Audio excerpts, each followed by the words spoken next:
What is up, man? Welcome back to another YouTube video. Sa video na to, pag-uusapan natin kung paano ba hindi ma-attach sa babaeng gusto mo. Sa mga bago sa video na to, I'm Joms and I'm currently uploading videos about dating and relationships, mainly about polarity.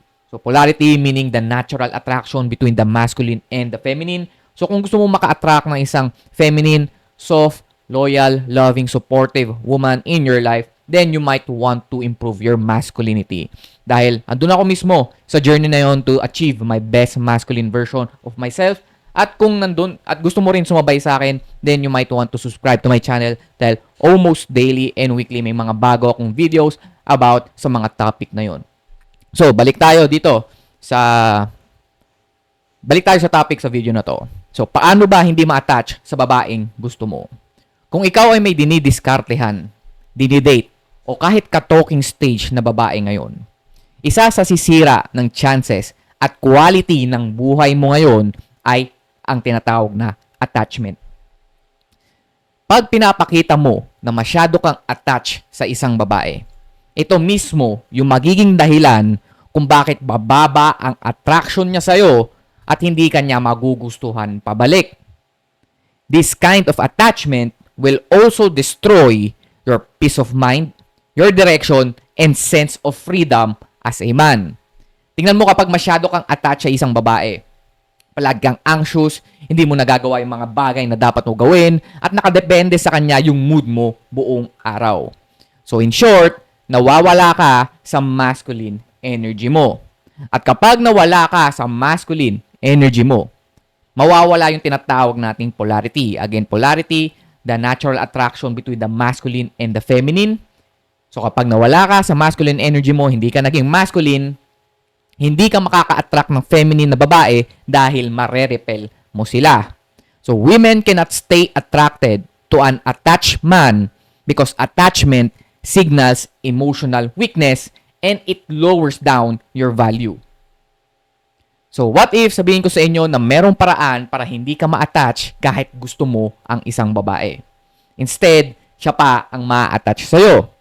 So bago ko sabihin yon, pag-usapan muna natin yung number one na dahilan, okay? Number one reason kung bakit ka na-attach sa isang babae. So ang tawag ko dito ay over-investment. So Joms, ano ba yung over-investment? So ito yung madalas na ginagawa ng mga lalaki kapag meron silang babaeng gusto nila, yung type na type mo. So investment is the act of spending your time, energy, or money on a particular woman with the expectation of a specific positive result. So the more you invest your time, energy, and money sa babae, the more na ma-attach ka sa kanila. So kung binibigyan mo siya palagi ng oras mo, hinahatid sundo o ini-stock mo yung profile niya, binibigyan mo ng regalo o nililibre mo ng kung ano-ano, you are investing your time, energy, and money into her. Okay, yun yung investment na tinatawag. So, dalawa lang ang nagiging problema dito. Number one, nag-over-invest ka sa babaeng tipong hindi mo na siya binibigyan o hindi mo na siya nabibigyan ng space para mag-invest pabalik sa'yo. Or number two, nag-over-invest ka sa babaeng hindi nagpapakita ng interes pabalik sa'yo. Okay? Number one, nag-over-invest ka sa babaeng tipong hindi mo na siya nabibigyan ng space para mag-invest pabalik sa'yo. At number two, nag-over-invest ka sa babaeng hindi nagpapakita ng interes. So, either of the two, kung ginagawa mo man yung both, o alin man dyan sa dalawang yan, it both signals that you don't have any other options and making her believe that she is higher value than you. In which, ito yung pumapatay ng attraction niya sa'yo dahil pinoposisyon mo yung sarili mo bilang alipin. So tandaan mo, women are hypergamous, meaning they tend to date up. Okay? They usually date up. Mas gusto nila o mas sexually attracted sila sa mga lalaking nakikita nilang mas better kaysa sa kanila. Okay? Kasi they are looking for a leader, a man that can lead them. Okay? Hindi sila, kapag nakita kanila as someone below her, bilang alipin niya, hindi ka nila magugustuhan. Ang mangyayari lang is matitake advantage ka lang nila. Okay? Okay.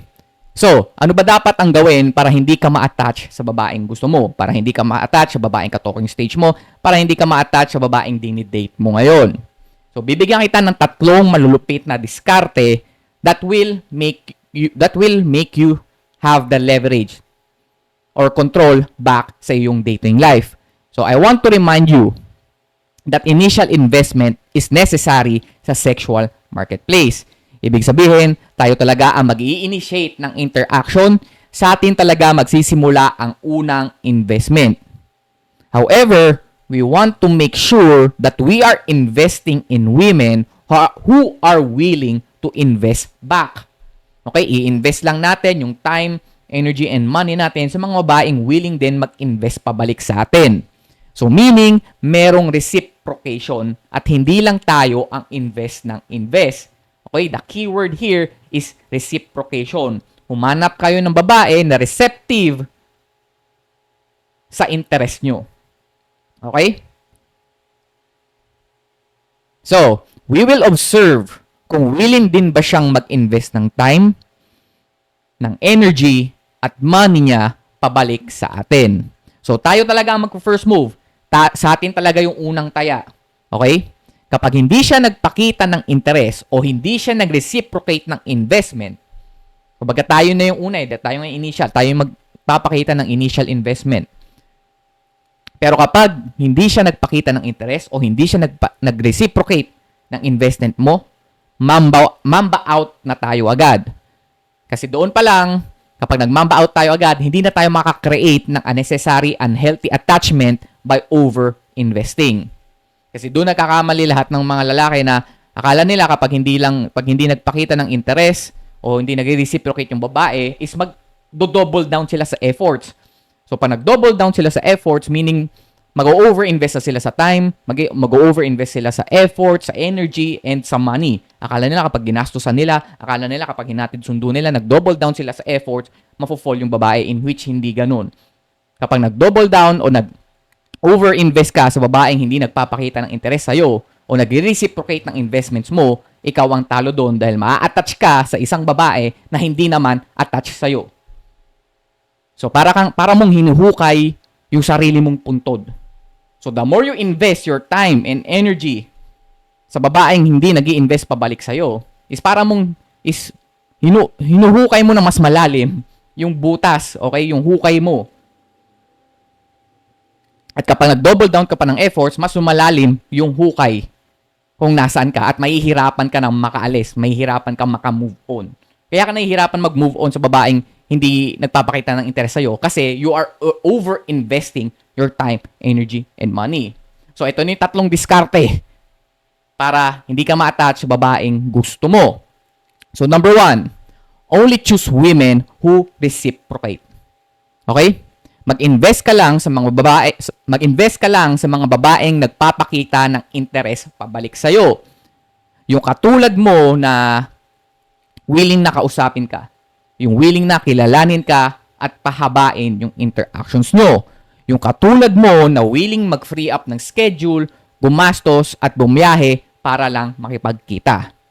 So that's why creating space for her to reciprocate is necessary for a woman to close the gap and reciprocate interest. Okay?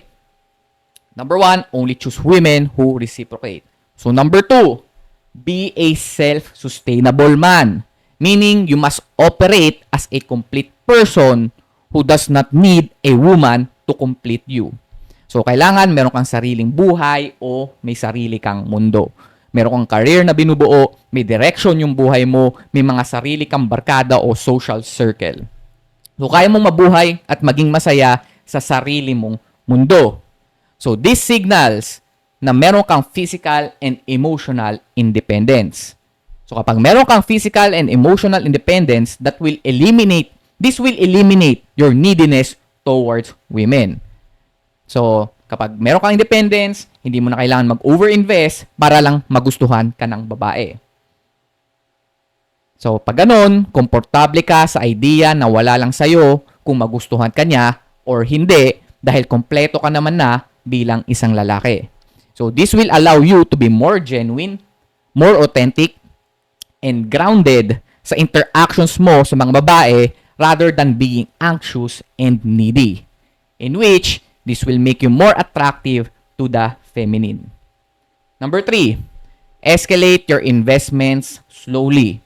If a woman shows you that she is interested, she will want the full fantasy experience.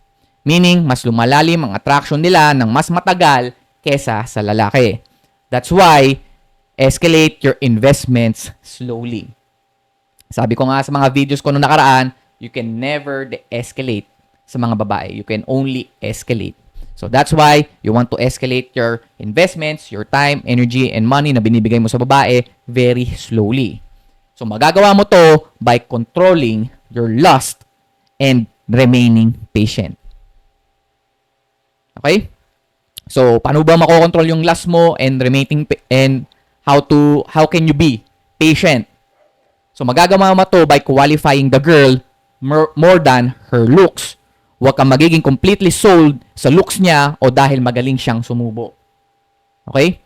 Make sure to qualify her kung ma-amplify niya o mamumultiply ba niya positively yung current lifestyle mo ngayon.